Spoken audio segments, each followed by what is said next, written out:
तो हम लोग आप पहुंचा बिहार का अरारिया, और अरारिया में हमारा बाइक यहाँ पे हम लोग रहने का इंतज़ाम बहुत ही अच्छा, यहाँ पे हम लोगों को अच्छा लगा यहाँ पे रह के। उनका लॉज का नाम है पापिका लॉज, और बाइक का नाम है सागर, और आपका राज। तो कोई भी यहाँ पे अगर ट्रेवलिंग के लिए आया है तो यहाँ पे आप लोग ज़रूर स्टे कर सकते हैं। और धन्यवाद।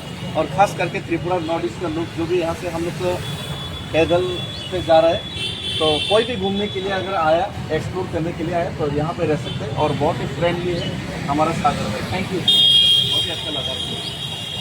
Thank you. चलो, थैंक यू भैया, थैंक यू।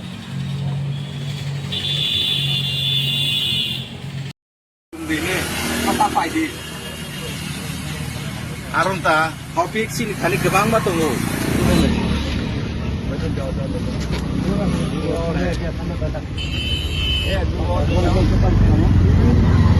आप लोग के नाम से थोड़ा बता दीजिए। मुजस्सिम आलम। मैं मोहम्मद वसीम आलम। और लेके आओ ना, और ठीक है, हो गया। बहुत बहुत धन्यवाद। Thank you.